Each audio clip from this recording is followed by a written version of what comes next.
Bienvenue dans le show du podcast Accès Succès, épisode 154. Et aujourd'hui, je te nomme 5 fuites qui saignent ta business en silence. Et sincèrement, je vais même t'offrir un petit bonus à la fin. Donc, je veux que tu restes avec moi jusqu'à la fin. Parce que est-ce que tu sais que tu perds peut-être entre 20 et 30 de tes revenus annuels et ça sans t'en rendre compte pratiquement à tous les jours? Pas à cause d'une mauvaise année, pas à cause de la compétition. Bien souvent, c'est à cause des fuites silencieuses, invisibles, qui tournent en boucle dans ta business à chaque jour devant tes yeux sans que tu t'en rendes compte. Donc, je veux que tu restes avec moi. Comme je t'ai dit, on va les nommer une par une. Je vais te les présenter. Puis, je t'en donne une en bonus à la fin, celle que la plupart des entrepreneurs ne voient jamais et qui vient véritablement faire toute la différence. Juste avant que je rentre dans le vif du sujet, je me présente, je m'appelle Karine Roy, je suis coach d'affaires. J'aide les entrepreneurs à bâtir des équipes et des systèmes performants, à structurer la croissance, mais surtout, je t'aide à sortir des opérations. Donc, qu'est-ce qu'on va couvrir ensemble aujourd'hui? Qu'est-ce que je veux te montrer? On va parler d'argent. Étonnamment, on est souvent pris dans plein d'enjeux, de défis qu'on va vivre avec les équipes. Puis c'est vrai que c'est une réalité, je le vois tout le temps, mais il y a quand même, quand on est une entreprise, on a besoin de revenus, on a besoin de cash flow et on doit se préoccuper des revenus. C'est les revenus qui nous permettent de payer les salaires, qui nous permettent de réinvestir dans l'entreprise pour continuer à la faire croître. Donc, il y a de l'argent qui dort. Il y a de l'argent qui dort dans toutes les business. Vous n'avez même pas idée à quel point. Et c'est ce que je veux vous faire voir aujourd'hui. Donc, je vais t'amener 5 micro-fuites concrètes avec des chiffres réels qui saignent vraiment des milliers de dollars par année dans les PME.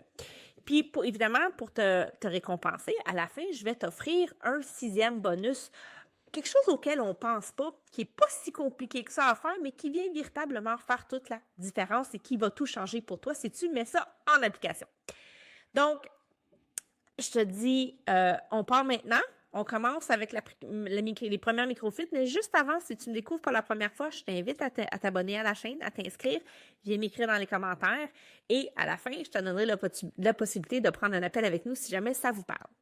Donc, les micro-fuites. Le problème, OK, c'est que le problème des premières micro-fuites, c'est des processus qui existent, mais qui ne sont pas documentés.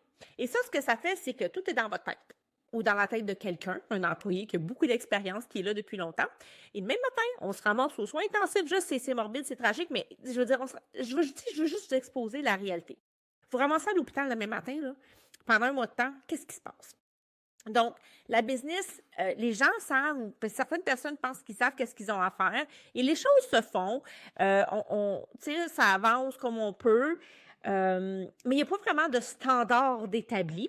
Puis, on n'a pas de référence. Et c'est surtout ça l'enjeu, c'est qu'on n'a pas de point de référence. La référence, c'est un individu. Donc, ce que ça fait, c'est que tout repose sur cet individu-là et ça rend ça extrêmement. Donc, ce que ça coûte, c'est que les tâches sont pas structurées puis les processus deviennent plus manuels. Donc, on est au bon vouloir un peu de tout le monde et ça peut consommer, écoutez-moi bien, là, jusqu'à 30% du temps de travail des employés.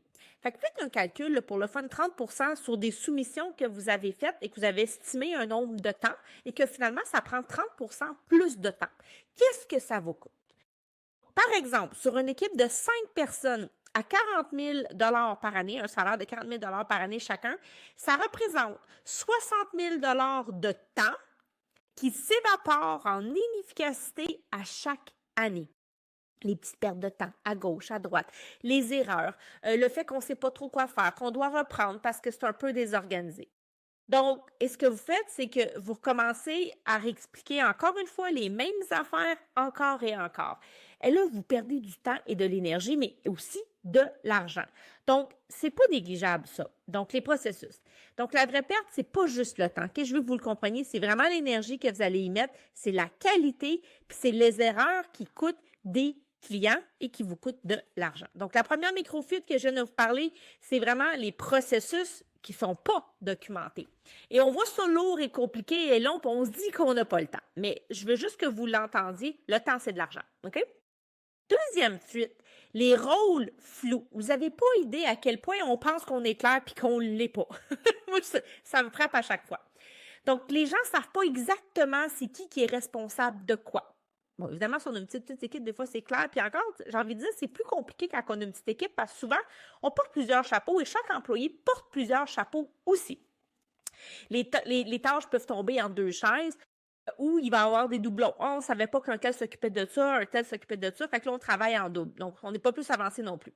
Donc, ça crée aussi des conflits d'équipe qui vont naître de ça. Puis pas parce que les gens ne veulent pas s'entendre, c'est juste que il y a de l'ambiguïté, il y a des malentendus, puis ça crée des insatisfactions. Donc, concrètement, c'est 50% de perte de productivité qui sont directement liées à un manque de clarté dans votre leadership et dans les responsabilités, et je ne dis bien pas des tâches, je parle des responsabilités qui sont assignées. Concrètement, pour une PME avec 1 million de chiffre d'affaires, ça représente potentiellement entre 200 000 et 300 000 de revenus non réalisés ou mal exécutés. D'argent qui dort encore, ça, dans votre entreprise. Donc, la vraie perte, c'est qu'une équipe qui ne sait pas qui fait quoi ne peut pas être autonome. Point barre. Donc, l'autonomie passe par la responsabilité, mais par des rôles clairs aussi et écrits. Donc, ça, c'est votre deuxième microfit. Et là, tout ce que je suis en train de vous nommer, là, vous pouvez les additionner. Troisième microfit, le leader qui fait à la place de l'autre. Et ça, là, je pense que tout le monde tombe dans le bateau. Il n'y a pas personne qui va jamais travailler mieux que vous ou plus vite que vous. Mais c'est là où ça devient un vrai danger, où ce que vous devenez le propre bottleneck de votre propre business. Donc, vous êtes encore dans les opérations, vous réglez les problèmes, vous répondez aux questions, vous corrigez les erreurs. Puis, à quelque part, au début, il y a un moment où c'est normal de faire ça. Plus que l'équipe va grandir, plus qu'on veut déléguer, ça devient plus normal de le faire. Donc là, il faut se défaire de ces vieux réflexes. Il faut aussi apprendre à faire confiance, à accepter que l'erreur est humaine. On ne veut pas qu'elle se répète, par contre, l'erreur, mais accepter que vous ne pouvez plus être la personne qui porte. Puis j'ai envie de même vous envoyer plus en arrière de ça, c'est que des fois, c'est même pas genre qu'on n'ose pas déléguer, c'est on aime ça faire cette tâche-là. On n'a pas envie de jouer le rôle du prochain niveau parce que ça demande un nouveau rôle de porter de ces chaussures-là. Donc, oui, c'est normal au début, mais c'est pas normal quand que ça se répète puis que votre entreprise grandit. À un moment donné, vous ne pouvez plus faire ça. Et qu'est-ce que ça coûte? Vous n'avez même pas idée si vous regarderiez, je parle mal le matin, si vous regarderiez le temps et sur des tâches que vous faites et le salaire que vous devriez vous payer ou que vous payez, vous faites des tâches des fois qui devraient être faites par quelqu'un d'autre. OK? Donc, recommencez à connaître votre valeur. Donc, on fait le calcul, OK? Avec moi, si ton heure vaut 100 $ en tant que dirigeant, à peu près 100 $ de l'heure, et que puis je sais que la majorité des entrepreneurs avec qui je travaille, ils ne se payent même pas ça. Il y en a plusieurs qui se payent moins que ça et moins que leurs propres employés. Puis j'ai envie de vous dire, payez-vous un salaire décent. Mais bref, c'est un choix que vous faites, puis je le respecte. Vous passez 2 heures par jour à faire des tâches d'exécution pour un employé que vous payeriez peut-être 25, 30, 35 $ de l'heure. C'est 50 000 $ par année que ton temps, c'est la plus grande valeur que vous n'avez pas en tant que chef d'entreprise, que votre temps de PDG est utilisé à un tarif d'employé. Et là, vous devez commencer à regarder votre propre mindset si vous continuez à agir comme ça, parce que si vous êtes responsable. Donc, pendant ce temps-là que vous pensez à votre croissance ou que vous voyez des opportunités, il n'y a pas personne assis dans le poste de commandement du capitaine parce que vous êtes occupé à avoir les 2 pieds dedans. Donc, je veux juste que vous réalisez que ça vous coûte vraiment cher de faire à la place d'un employé, surtout si vous avez des employés. Puis là, regardez la question s'il y a d'autres... Pourquoi vous le faites? Parce qu'il doit y avoir des irritants, parce qu'il va y avoir des erreurs, parce qu'ils ne savent pas comment. Et je reviens à la première microfit, qui sont vos fameux processus, les rôles, les responsabilités, ça s'imbrique tout un dans l'autre, OK? Donc, c'est pas juste l'argent. Puis je veux que vous le compreniez, c'est l'avenir de votre entreprise qui attend. Pendant qu'il y en a d'autres qui l'ont compris, puis qui avancent à vitesse grand V. La quatrième, donc, le roulement d'employés, on banalise ça, on sous-estime à quel point ça coûte cher. Et un employé qui recommence de A à Z, même s'il a bien de l'expérience, n'est pas 100% à son plein rendement dès le départ. Donc, c'est normal de perdre du monde une fois de temps en temps dans le domaine. Tu sais, je veux dire, il va y avoir du va-et-vient, il va toujours en avoir. Ce qu'on veut, c'est de le limiter le plus possible. Puis posez-vous les questions si vous avez beaucoup de roulements, pourquoi les gens s'en vont. OK? Il y a toujours une raison. Puis des fois, la raison, vous n'aurez pas de contrôle dessus. Je veux dire, c'est bon, mais c'est un job d'étudiante, ils s'en vont faire d'autres choses. C'est correct. Si maintenant on part tout le temps du monde, posez-vous la question, qu'est-ce qui se passe qui fait que les gens ne veulent pas rester ici? Y a-t-il des dynamiques? Y a-t-il des climats? Est-ce que les gens se sentent soutenus? Est-ce qu'ils sentent qu'ils ont la possibilité de progresser? Bref, des milliers de questions que vous pouvez vous poser, mais vous avez un rôle à jouer là-dedans. Cette phrase-là, dans le fond, le roulement d'employés, puis si vous vous dites que c'est normal de perdre du monde, cette façon de penser-là vous coûte une fortune, OK? Parce que chaque départ, c'est du recrutement, c'est de la formation, c'est de la perte de savoir, de votre temps aussi, de l'énergie, puis ça a toujours un impact sur le reste de l'équipe. Et commencez à additionner le temps, l'énergie, le temps de formation, le double salaire pendant la formation, le temps d'intégration, c'est de l'argent. On sous-estime, ça n'a aucun sens. Donc, remplacer un employé, ça va vous coûter entre 50 et 200 de son salaire annuel. Puis là, vous pensez que je suis peut-être folle puis que j'exagère, mais non, pas du tout. Donc, sur un salaire moyen de 45 000, c'est entre 22 500 et 90 000 qu'un départ et qu'un nouvel employé peut vous coûter. Et ce qui est troublant, c'est que 52% des employés qui quittent volontairement disent que leur employeur aurait pu faire quelque chose pour les retenir. Mais personne n'a eu la conversation. Donc, c'est le temps de commencer à vous intéresser à vos départs, si vous en avez beaucoup, puis de comprendre pourquoi les gens quittent, parce que c'est un gros trou, ça, dans le bateau. Et ça fait mal. Et là, je parle d'argent, mais je parle même pas de perte de connaissances, de perte de savoir et de tout ça.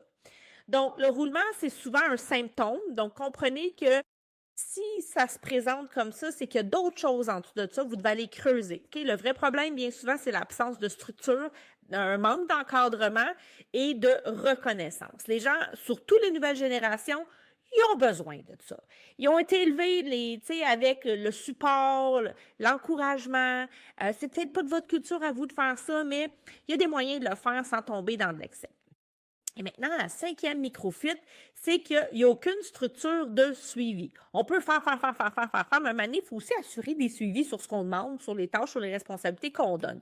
Et là, ces suivis-là, ça passe au travers des rencontres d'équipe régulièrement. Encore une fois, c'est pas quelque chose qui est d'emblée structuré dans beaucoup d'entreprises avec qui je travaille. Évidemment, on les aide à mettre ça en place. Il n'y a pas d'indicateur clair. On pivote au hasard. Puis si vous saviez combien de fois j'attends le rapport de mon comptable. Autrement dit, le comptable semble être le leader, le gestionnaire financier de la business. On est complètement à côté de la traque là, quand on pense comme ça. On n'a pas de rétroaction structurée, pas parce qu'on veut pas. Des fois, on dit qu'on n'a pas le temps, on est pressé à tout faire, on est encore dans les opérations. Et où on ne sait pas comment le faire. Puis de ne pas savoir comment le faire, il n'y a rien de mal à ça. Mais qu'est-ce que je fais maintenant pour aller chercher les façons puis d'apprendre comment le faire? Ça, c'est la question que vous devez vous poser. Donc, tout le monde avance, mais il n'y a pas vraiment de direction claire. Donc, c'est important de comprendre que ça prend une forme de structure de suivi. C'est ce qui va donner un peu une structure, la colonne. Prenez le corps humain, il y a une colonne vertébrale qui tient tout ça ensemble. C'est la même chose pour dans la business. Donc, une équipe qui n'a pas de suivi, c'est une équipe qui navigue à son bon vouloir. Puis, croyez-moi, il y en a qui vont aimer ça. Là. Ils font un peu ce qu'ils veulent, ils vont au rythme qu'ils veulent, puis tout est correct. Puis il y en a qui ont besoin de cet encadrement-là. Mais même ceux qui ça fait leur affaire, il y en a aussi de besoin. Puis tu sais, c'est à vous de mettre aussi votre cadre. Ça fait aussi qu'on va avoir des erreurs qui vont se répéter. Les objectifs, c'est quoi ça des objectifs? Est-ce qu'on en a? Est-ce qu'on les suit même? Les bons employés, ceux qui veulent performer, ceux qui veulent du rendement, vont vite se démobiliser. Et ils savent qu'ils ne sont pas en train de performer, ils vont juste voir les choses qui les dérangent, qui les irritent, puis ils vont voir le potentiel qui ça pourrait aller mieux, mais ils vont juste se tanner. Et vous allez continuer à être toujours en mode réactif et vous allez perdre vos propres intentions. Donc, tu payes une équipe à temps plein pour des résultats à mi-régime. Donc, posez-vous cette question-là. Vous ne voulez pas ça. Alors, j'espère que tu es encore avec moi. Je t'ai promis un bonus, on arrive à la fin. Donc, ça fait du sens. À date, ce que je viens de dire, fais-moi un thumbs up. Viens donc écrire dans les commentaires si tu te reconnais là-dedans, OK? La 6e fuite, et là, c'est un facteur qui est 100% humain et qui s'adresse à tout le monde, mais c'est votre façon de penser, le mindset du leader. Puis c'est peut-être un peu dur ce que vous allez entendre, mais je pense qu'il faut l'entendre. Ça fait toute la différence, l'histoire que vous vous racontez sans arrêt. C'est facile de glisser dans des surexplications, puis de la justification, puis de la suranalyse. Mais les 5 fuites que je viens de nommer, elles existent toutes pour une seule et même raison. C'est la croyance silencieuse que beaucoup de dirigeants portent sans s'en rendre compte. Puis ils ont plein de croyances qu'ils ont. Ça va aller plus vite si je le fais moi-même. Oui, oui. Par contre, ça t'a pris des années avant de devenir master là-dedans pour être vite puis pour être bon, OK? Mon équipe n'est pas encore prête. Et là, votre équipe, donnez-y la capacité de devenir prête. Parce que si vous sautez tout le temps les 2 pieds dedans, elle ne sera jamais prête. Donc, c'est même pas ça, c'est de quoi j'ai peur. J'ai peur qu'elle fasse des erreurs, j'ai peur que ça me coûte cher. Il faut apprendre à faire confiance. Donc, toutes les croyances qu'on peut se rajouter comme ça. J'ai pas le temps de structurer. Ah, écoute, ben non. Fait que, ben écoute, je vais dépenser 1 million pour construire une super maison, là, une super cabane. Mais moi, des fondations, j'ai pas le temps. Non, j'ai pas le temps. J'ai vite besoin de rentrer dans ma maison. Ça me prend vite les meubles dans les chambres, mais j'ai pas encore construit les chambres. J'ai pas encore construit. Fait que, ben, mec, qu'il y ait une intempérie, ben, je vais dormir à pluie. Comprenez-vous un peu que ça n'a juste aucun sens. Et prenez le temps de vous regarder. J'ai pas le temps de structurer. Non, j'en fais pas une priorité. Je trouve que c'est pas important parce que je suis trop occupée à mettre mon énergie, à m'éparpiller partout. C'est le temps de se regarder, OK? Vous devez prendre le temps de structurer. Sinon, je vous garantis que c'est comme un jingle, là, ça va s'écrouler et vous allez frapper un mur solide. Et les gens, là, c'est incroyable, ils le savent, là. Plusieurs le savent, mais ils ont quand même peur de le faire. Ils vont rester installés là, ils vont continuer à jouer dans leur pattern jusqu'à temps qu'ils frappent un mur. Donc, c'est dommage, je ne souhaite pas ça à personne, mais c'est quand même une réalité que je vois malheureusement trop souvent. Donc, j'ai une business à faire rouler. Là, c'est le temps de commencer à ralentir, à commencer à utiliser du jus de cervelle et à se regarder. Qu'est-ce que je fais là? Si je me rends là, c'est vous là, qui vous rendez là. C'est vous qui êtes le pilote. Êtes-vous en fait en train de piloter ou vous êtes en train de subir les circonstances et les événements?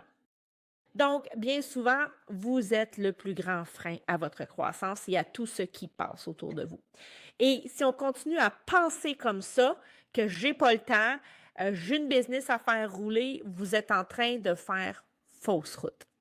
Donc, ce mindset-là, ça mène encore à plus de fuites. Ça continue à perpétuer le pattern.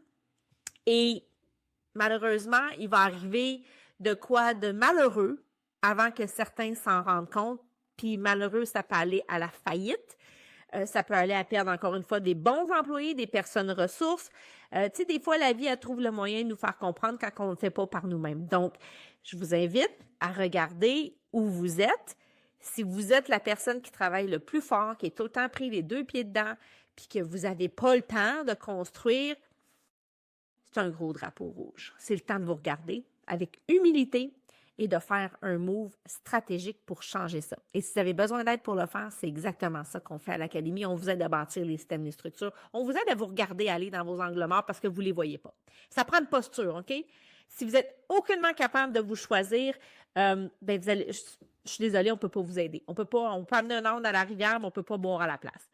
Donc, tant que vous allez continuer à penser qu'une structure, c'est une perte de temps, vous allez continuer à perdre de l'argent sans le voir.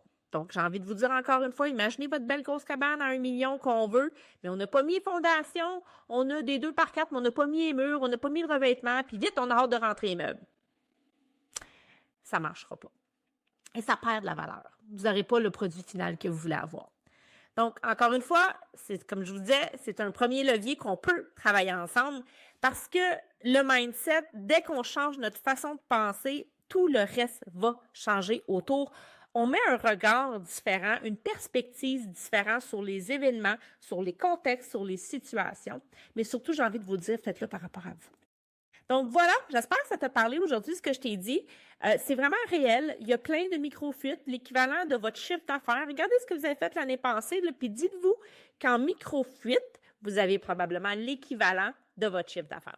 Alors, j'ai fait un quiz qui te permet de mesurer, d'évaluer justement qu'est-ce que ça me coûte mon style de gestion actuellement, combien d'argent que j'ai qui dort sur la table. On va laisser le lien dans les commentaires. Donc, je vous invite à faire le quiz. Vous allez avoir les résultats. C'est très conservateur. Si vous voulez aller plus loin, faire un exercice un peu plus poussé, on a un outil plus élaboré qu'on peut faire. Donc, vous avez juste à réserver un appel avec un membre de notre équipe, puis on va regarder ça ensemble, puis on va vous présenter évidemment des solutions pour vous aider à résoudre vos problématiques. Alors, je vous remercie d'avoir été là. On se retrouve la semaine prochaine pour un nouvel